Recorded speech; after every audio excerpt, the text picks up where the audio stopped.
नमस्कार मुलांनो, आज आपण इयत्ता 5वी विषय इंग्रजी हे घेणार आहोत आणि त्यातलं जे चॅप्टर आहे आपलं ते कुठलं असणार आहे मुलांनो 3.6 one thing at a time हे जे चॅप्टर आहे ते आज आपण काय करणार आहोत, लर्न करणार आहोत, शिकणार आहोत. चला तर मग मुलांनो one thing at a time ह्या चॅप्टरला आपण काय करूया तर सुरुवात करूया. बघा आपण लर्न करूया. बघा मुलांनो आपलं जे चॅप्टर आहे ते कुठलं आहे तर 3.6 काय मुलांनो तर one thing at a time. आपण आपल्या आयुष्यामध्ये किंवा आपण ज्या काही गोष्टी करत आहोत त्या आपण एकच करायला पाहिजे. जर आपण एक न करता जर 10 गोष्टीकडे जर आपण लक्ष देत असू तर त्या पूर्ण होणे शक्य नाही आहे. बघा मुलांनो काही काम करायचं असेल तर आपल्याला काय करायचं आहे तर फर्स्ट स्टेपपासून सुरुवात करायची आहे. पण आपल्याला असं वाटत असतं की कधी आपण सगळे कामं हे पटापट पूर्ण करतो. जसं की आपण जर आपले सब्जेक्ट घेतले तर आपण काय विचार करत असतो मुलांनो की आपल्याला सगळे सब्जेक्ट जे आहेत ते ॲट अ टाईम आपल्याला पूर्ण करायचे आहेत. पण असं होणं शक्य नाही आहे. त्यामुळे आपण आधी काय करायला पाहिजे मुलांनो तर सर्वात आधी आपण एक एक विषयाचा सविस्तर अभ्यास करायला पाहिजे, सविस्तर स्टडी करायला पाहिजे. तरच काय होईल मुलांनो आपण स्टेप बाय स्टेप पुढे जाऊ शकतो. जर तुम्ही असं ठरवलं की मी आता काय करणार आहे तर मी आता सगळे विषय एकत्र घेणं, सगळ्यांचे एक एक लेसन हे कंप्लीट करणार, म्हणजे काय होईल की माझा अभ्यास पटापट पुढे जाईल. पण असं न करता मुलांनो आपण काय करायचं आहे तर कुठल्याही एका गोष्टीकडेच आपण लक्ष केंद्रित करायचं आहे, जेणेकरून आपलं एक एक काम जे आहे ते अर्धवट न राहता कसं होणार आहे मुलांनो पूर्ण होणार आहे. म्हणून नेहमी लक्षात ठेवायचं आहे की एका वेळेला एकच काम आपण हाती घ्यायचं आहे आणि ते पूर्ण करण्याचा प्रयत्न करायचा आहे. ते अर्धवट ठेवायचं नाही आहे. आणि ते पूर्ण झालं, कंप्लीट झालं की मग दुसरी स्टेप आपल्याला करायची आहे आणि ती देखील आपल्याला कशी करायची आहे फुल प्रॅक्टिस करून, प्रयत्न करून आपल्याला ती सेकंड स्टेप म्हणजे जे काही दुसरं काम आपण हाती घेऊ ते सुद्धा आपण कसं करायला पाहिजे तर कंप्लीट करायला पाहिजे. बघा मुलांनो आपल्याला या कवितेमध्ये तेच सांगितलं गेलेलं आहे की कुठलेही 10 किंवा 15 कामं न घेता आपण काय करायचं आहे तर कुठल्याही एकाच गोष्टीकडे लक्ष आपलं केंद्रित करायचं आहे. म्हणजेच एका वेळेला एकच काम आपल्याला काय करायचं आहे तर हाती घ्यायचं आहे आणि फुल फोकस करायचं आहे की ते काम आपलं कंप्लीट कसं होईल. बघा मुलांनो work while you work, play while you play. बघा मुलांना इथे काय सांगितलेलं आहे, work while you work, play while you play. आता बघा मुलांना मुलं काय करत असतात की खेळायच्या वेळेस हे खेळत असतात आणि अभ्यास करायच्या वेळेस अभ्यास करत असतात. तसंच आपल्याला काय करायचं आहे मुलांनो, जेव्हा एखादा स्टडीचा तुमचा टाईम ठरलेला असेल त्या वेळेला आपल्याला काय करायचं आहे तर स्टडीज करायची आहे आणि खेळायचा टाईमसुद्धा आपला ठरलेला असतो आणि त्यावेळी आपल्याला काय करायचं आहे तर त्यावेळी आपल्याला स्टडीही करायचीच आहे. म्हणून इथे काय सांगितलेलं आहे मुलांनो बघा, वर्क व्हाईल यू वर्क. जेव्हा तुम्ही तुमचं काम करत असता तेव्हा फुल फोकस तुमचं कुठे असायला हवं तर तुमच्या कामाकडे असायला हवं. जसं की तुम्हाला तुमच्या आईवडिलांनी काही काम सांगितलेलं असेल तर तुम्ही काय करत असता की बाकीचे कामं आधी करता आणि आईवडिलांनी सांगितलेलं, पेरेंट्सने सांगितलेलं काम हे नंतर त्याला प्राधान्य देता. त्यामुळे आपण काय करायचं आहे मुलांनो, जे काही काम आपल्याला सांगितलं गेलेलं आहे ते काम आधी आपण काय करायचं आहे फुल फोकस करून कंप्लीट करायचं आहे. बघा जेव्हा आपण एखादं काम हाती घेतलं, काम करायचं असेल तर तेच काम आपल्याला काय करायचं आहे पूर्ण करायचं आहे. कामाच्या वेळी आपल्याला कामच करायचं आहे आणि जो काही आपला वेळ ठरलेला आहे कशाचा मुलांना तर खेळण्यासाठी, तर खेळायच्या वेळी आपल्याला काय करायचं आहे तर खेळायचंच आहे. म्हणून बघा इथे सांगितलेलं आहे मुलांना वर्क व्हाईल यू वर्क, जेव्हा तुम्ही काम करता तेव्हा कामच करायचं आहे आणि प्ले व्हाईल यू प्ले, जेव्हा तुम्ही खेळता तेव्हा तुम्हाला खेळायचंच आहे. बघा आपल्यावर एवढे सारे बंधनं नसतात की आपल्याला आपले पेरेंट्स जे आहे ते अजिबात खेळायला प्राधान्य देत नाही, असं नाही. त्यांनी आपल्याला सुद्धा काय केलेलं असतं, एक लिमिटेशन घालून दिलेली असते की तुम्ही काय करायचं आहे, ह्या वेळी तुमचा अभ्यास करायचा आहे आणि ह्या वेळेला तुम्हाला काय करायचं आहे तर खेळायचं आहे. मग जेव्हा तुमचा खेळायचा टाईम असेल तेव्हा तुम्ही काय करायचं आहे तर फुल एन्जॉय पूर्ण खेळ खेळून घ्यायचा आहे. खूप एन्जॉय करून तुमचा खेळ तुम्ही खेळायचं आहे. पण जेव्हा तुम्हाला एखादं काम सांगितलं जाईल तेव्हा मात्र तुम्ही ते काम खेळत खेळत पूर्ण न करता फुल फोकस त्या कामाकडे देऊन ते जे काम तुम्हाला सांगितलं गेलेलं आहे त्या कामावर तुम्हाला काय करायचं आहे तर लक्ष केंद्रित करायचं आहे. म्हणूनच बघा आपल्याला काय सांगितलेलं आहे की कामाच्या वेळी तुम्ही फक्त आणि फक्त कुठे लक्ष केंद्रित करा तर कामाकडेच. काम एके काम. आणि जेव्हा तुमचा खेळण्याचा वेळ असेल तेव्हा सांगायचं की आता हा जो वेळ आहे तो कसला आहे तर माझ्या खेळण्याचा वेळ आहे आणि मी या वेळेला काम करणार नाही तर मी काय करणार आहे तर खेळणार आहे. म्हणून कामाच्या वेळी आपल्याला काम करायचं आहे आणि खेळायच्या वेळी आपल्याला काय करायचं आहे तर खेळायचं आहे. अगदी मनसोक्तपणे तुम्हाला काय करायचं आहे खेळायचं आहे. खेळल्यानंतर काय होणार आहे मुलांनो, तुमची जी बॉडी आहे माइंड आहे ते अगदी कसं होणार आहे फ्रेश होणार आहे, अगदी ॲक्टिव्ह होणार आहे. म्हणून खेळसुद्धा खेळलेच पाहिजे. पण त्याचबरोबर जे काही काम असेल किंवा स्टडी असेल किंवा इतर काही काम असेल ते सुद्धा आपल्याला करायचेच आहे. पुढे बघूया मुलांनो. बघा नेक्स्ट काय सांगितलेलं आहे मुलांना आपल्याला की to be useful and happy. काय सांगितलेलं आहे to be useful and happy that is the way. तुम्ही जर कुठलंही एखादं काम हाती घेतलं तर ते कसं असतं मुलांना बघा उपयुक्तच. कुठलंही काम जे असतं ते आपल्यासाठी कसे असतात योग्यच असतात, उपयुक्तच असे असतात. जसे की तुम्हाला कुठल्या सब्जेक्टचा अभ्यास करायला दिला तर तो तुमचा वाया जाणार आहे का? नाही, तो तुम्हाला कसा होणार आहे उपयुक्तच होणार आहे. म्हणजेच जी काही स्टेप बाय स्टेप आपण पुढे जात असतो कशासाठी मुलांना तर अभ्यासासाठी त्याच लेवलने तुम्ही काय करायचं आहे तर पुढे जायचं आहे. बघा to be useful and happy that is the way. तुम्ही काय करायचं आहे ज्या मार्गाने आपल्याला पुढे जायचं आहे एखादं काम करायचं आहे फुल फोकस तुमचा त्याच्यावरतीच असला पाहिजे. बघा कुठलंही काम जर तुम्हाला दिलं गेलं आणि ते काम तुमचं कंप्लीट झालं तर तुम्हाला किती आनंद होतो मुलांना, होतं की नाही? तसंच मग आपण काय करायचं आहे की जेव्हा आपल्याला काम सांगितलं गेलं आहे किंवा स्टडी आपल्याला एखादी सांगितली गेलेली आहे तर ते ऐन परीक्षेच्या वेळेस न करता आपल्याला काय करायचं आहे तर आधी आपल्याला त्याचं नियोजन करायचं आहे, प्लॅनिंग करायचं आहे की आपण कोणत्या सब्जेक्टला किती वेळ द्यायचा आहे, कसा वेळ द्यायचा आहे, हे सगळं आपल्याला आधी काय करायचं आहे मुलांनो तर नियोजन करायचं आहे, प्लॅनिंग करायचं आहे. आणि मग प्रत्येक सब्जेक्टला कसं करायचं आहे तुम्हाला प्रत्येक विषयाला वेळ हा ठरवून द्यायचा आहे. प्रत्येक विषयाला सेम आणि सारखा आपल्याला काय करायचं आहे तर वेळ द्यायचा आहे. जेणेकरून काय होईल मुलांनो की आपले जे सब्जेक्ट आहे ऑल सब्जेक्ट जे आहे ते कसे होतील तर कंप्लीट होतील. म्हणून प्रत्येक सब्जेक्टला आपल्याला काय द्यायचं आहे तर योग्य असा वेळ द्यायचाच आहे. आणि मग जेव्हा आपली परीक्षा समोर येईल जवळ येणार तेव्हा आपल्याला त्या परीक्षेचा अजिबात ताणतणाव नसणार आहे. का?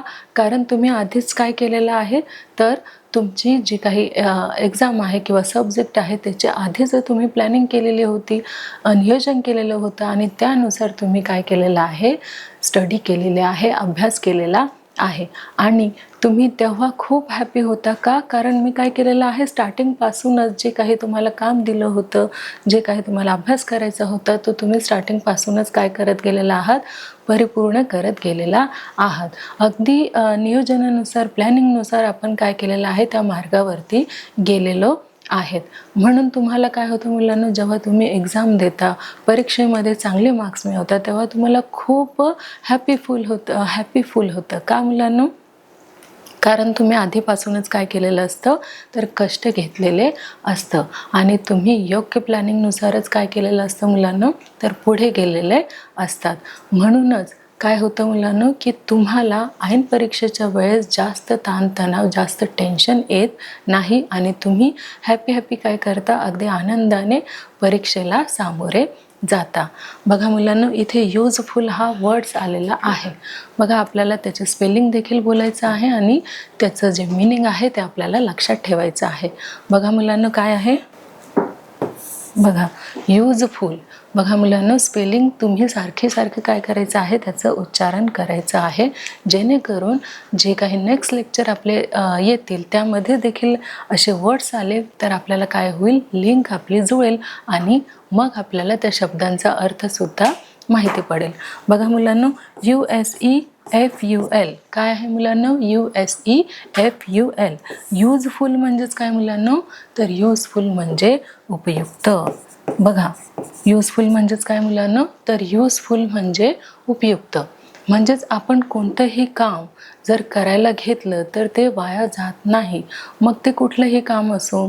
समजा जर आपल्याला आपल्या आईने किंवा वडिलांनी किराणा दुकानात सुद्धा जायला सांगितलं, तर बघा, काही वस्तू आपण जेव्हा विकत घेतो तेव्हा त्या वस्तूंची नावं आपल्याला माहिती पडतात, त्याच्या किमती आपल्याला माहिती पडतात, किंवा त्या दुकानाचा रस्ता आपल्याला माहिती पडतो. म्हणजेच कुठलंही काम आपल्यावर सोपवलं आणि ते आपण परिपूर्णपणे एकाग्रतेने केलं तर तेवढ्या आपल्या नॉलेजमध्ये काय पडतं मुलांना? आपलं ते भर पडते, वाढतं. आपलं तेवढं जे नॉलेज आहे ते काय होतं मुलांना? वाढत जातं. म्हणून कुठलंही जे काम आहे ते, सगळे जे कामं आहेत ते कशा आहेत मुलांना? उपयुक्त आहे. कुठलंही असं काम नाही की ज्याच्यामुळे आपलं काय होतं? नुकसान होतं. जर तुम्ही एखादं मनापासून काम केलं तर ते सगळे जे कामं आहेत त्याचं तुम्हाला बेनिफिटच मिळणार आहे.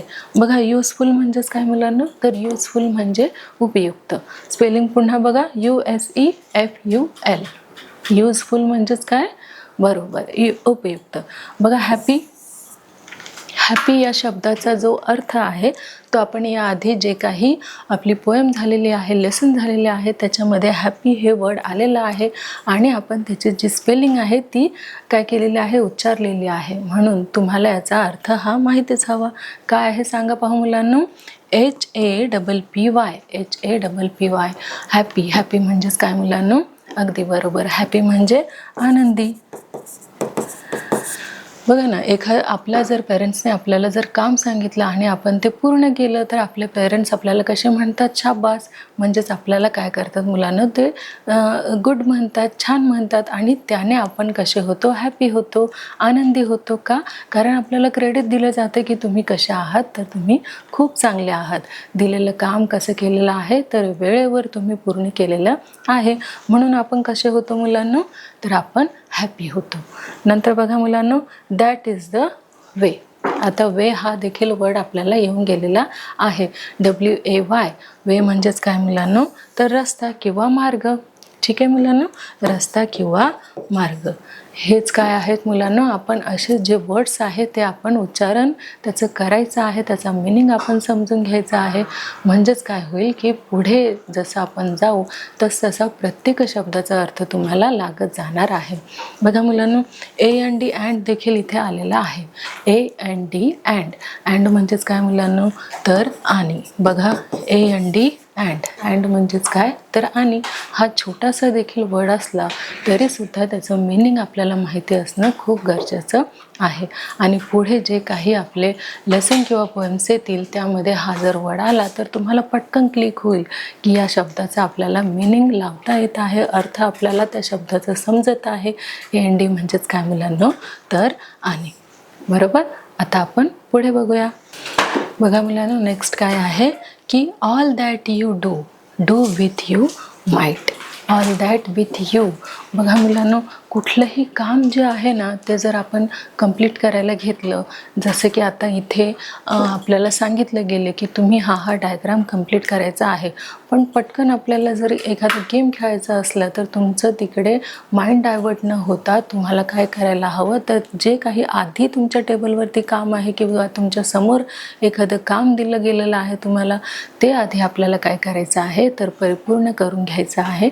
आणि नंतर मग जे काही दुसरं तुमची इच्छा झाली की आता मला खेळायचं आहे किंवा मला गेम खेळायचा आहे किंवा मला TV बघायचा आहे किंवा मोबाईल बघायचा आहे, हे सगळे कामं तुम्ही केव्हा करणार? जेव्हा तुमच्या हातातलं काम संपलं तेव्हाच तुम्ही दुसरं काम घ्यायचं आहे.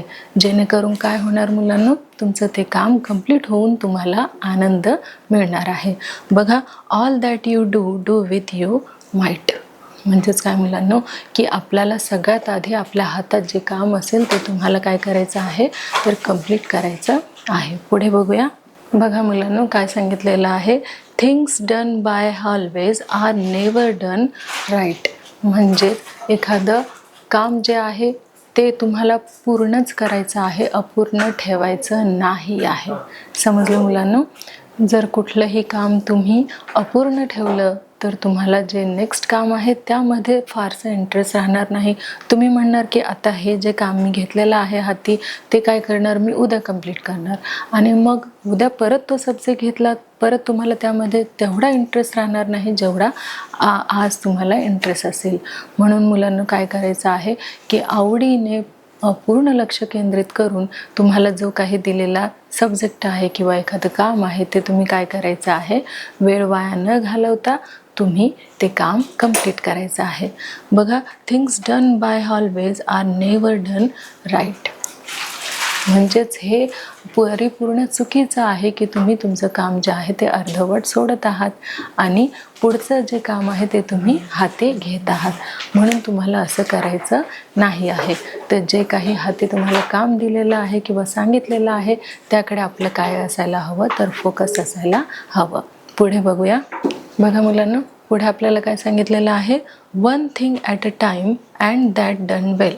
बघा, one thing at a time म्हणजेच काय मुलांनो, की एकच थिंग, कुठलीही एकच गोष्ट तुम्हाला काय करायची आहे, एका वेळेला काय करायचे आहे, डन करायचे आहे, कंप्लीट करायची आहे. जर तुम्ही असा विचार केला की मी आता 2 किंवा 3 किंवा 4 कामं काय करू शकतो, एकत्रित करू शकतो, तर जर तुम्ही असा प्रयत्न केला तर काय होईल मुलांनो, तुमचे 1, 2, 3 जे काही कामं आहेत ते अपूर्णसुद्धा राहू शकतात. म्हणून मुलांनो काय करायचं आहे, बघा मुलांनो, जर आपले 4 कामं एका तासात कंप्लीट होत असेल तर आपण पूर्ण एका कामावरती जर फोकस केला तर ते किमान तुमचं 7 ते 8 मिनटात किंवा 10 मिनटात सुद्धा कंप्लीट होऊ शकतं. म्हणजेच आपलाच बेनिफिट आहे. त्यामुळे एकदमच 4 हे कामं हाती न घेता तुम्ही काय करायचं आहे, फुल फोकस एकाच गोष्टीवरती, एकाच थिंग्सवरती तुम्ही करायचं आहे. जेणेकरून काय होईल मुलांनो, आपला वेळही वाचेल आणि जे काही आपण थिंग्स केलेले आहेत, कुठल्याही गोष्टी केलेल्या आहेत, त्या गोष्टीकडे आपलं काय होईल मुलांनो, तर परिपूर्ण लक्ष केंद्रित होईल. बघा मुलांनो, one thing at a time and that done well. जर आपण एकाच थिंकिंगकडे किंवा एकाच गोष्टीकडे जर आपण लक्ष केंद्रित केलं तर ते काय होईल मुलांनो, परिपूर्ण होईल, डन होईल. आणि मग आपल्या दुसऱ्या गोष्टीमध्ये सुद्धा काय होईल मुलांनो, तर लक्ष हे लागेल. म्हणून आपण काय करायचं आहे, तर 4ही गोष्टी एकत्र न आणता आपण एकाच गोष्टीकडे फुल फोकस करायचा आहे. पुढे बघूया. बघा मुलांनो, नेक्स्ट काय आहे, is a very good rule as many can tell. काय आहे मुलांना, बघा पुन्हा रीड करूया. Is a very good rule as many can tell. बघा, कुठलंही काम करत असताना किंवा गोष्टी करत असताना किंवा प्लॅनिंग करत असताना आपण काय करत असतो मुलांना, तर आपण त्यांना वेळ देत असतो किंवा त्याचं नियोजन करत असतो. ठराविक असं टाईम आपण त्या गोष्टींना देत असतो. आणि मग काय होतं मुलांना, ती जी गोष्ट आपण करायला घेतली आहे किंवा विचार केलेला आहे ती काय होते मुलांना, पुढे पूर्ण व्हायला सुरुवात होते किंवा आपण ती कंप्लीट करण्याचा प्रयत्न करत असतो. बघा, is a very good rule. Rule म्हणजेच काय मुलांना, तर नियम. रूल म्हणजेच काय मुलांना, RULE. रूल म्हणजेच नियम. जर नियम आपण स्वतःला काय केलं, जर लागू करून घेतले तर काय होईल मुलांना, तर आपल्या आयुष्य आणखी काय होईल, सुखकर होईल, सोपं होईल. का बरं मुलांना, कारण आपण काय करायला पाहिजे की कुठलंही काम करत असताना स्वतःला नियम लागू करून घेतले पाहिजे. ठीक आहे मुलांना. बघा, ॲज मेनी कॅन टेल. सगळेच आपल्याला सांगत असतात की जर मॉर्निंगची स्कूल असेल तर आपण अर्ली मॉर्निंग उठायला पाहिजे किंवा आफ्टरनूनची स्कूल असेल तर आपण अर्ली मॉर्निंग उठून बाकीचे जे कामं आहे आपण ते कसे करायला हवे, तर पूर्ण करायलाच हवे. जेणेकरून काय होईल मुलांना, जर तुम्ही अर्ली मॉर्निंगला उठलात, खूप सकाळी लवकर उठलात, तर तुमची पूर्ण जो दिवस आहे, सकाळचा दिवस आहे किंवा दुपारचा दिवस आहे, तो कसा जाणार आहे मुलांना, अगदी फ्रेश मूड तुमचा असणार आहे आणि आनंदात तुमचं काय होणार आहे, दिवस जाणार आहे. म्हणून आपण काय करायचं आहे, तर अर्ली मॉर्निंग उठायचं आहे. जेणेकरून आपलं जे काही रुटीन आहे ते आपलं कसं राहणार आहे, तर अगदी व्यवस्थित असं राहणार आहे. बघा, म्हणून स्वतःला काय करायचे आहे, तर काही रूल्स जे आहेत ते फॉलो करायचे आहेत, काही नियमामध्ये आपल्याला बांधून ठेवायचं आहे, जेणेकरून ठरवलेले जे कामं आहेत, ज्या काही गोष्टी आहेत त्या कशा होईल मुलांना वेळेत कंप्लीट होईल. आणि कुठलंही काम जर वेळेत कंप्लीट झालं तर आपल्याला काय होतं मुलांना आनंद होतो. आणि लगेच आपण जर दुसरं कामसुद्धा हाती घेतलं तर त्या थिंग्समध्ये किंवा गोष्टीमध्ये किंवा कामामध्ये आपला जो इंटरेस्ट आहे मुलांना तो कसा होतो तर वाढत जातो. ज्या उत्साहाने आपण फर्स्ट जे आपल्याला वर्क दिलेलं आहे ते जर आपण कंप्लीट केलं तर आपल्याला काय मिळतं मुलांनो तर क्रेडिट मिळतं, शाबासकी मिळते. आणि मग आपण काय करतो की त्याच उत्साहाने त्याच एनर्जीने आपण काय करत असतो तर नेक्स्ट लेवलचं जे काही वर्क आहे किंवा थिंग्स आहेत ते आपण करायला घेतो. आणि त्यातसुद्धा आपण तेवढेच एफर्ट्स टाकतो, त्यामध्ये सुद्धा आपण तेवढेच काय करतो उत्साहाने एनर्जीने आपण ते काम कंप्लीट करत असतो. पण सगळ्या गोष्टींना काय हवं आहे तर रूल्स हवे आहेत, जेणेकरून काय होईल मुलांना आपलं जे काम आहे ते कंप्लीट होत जातील.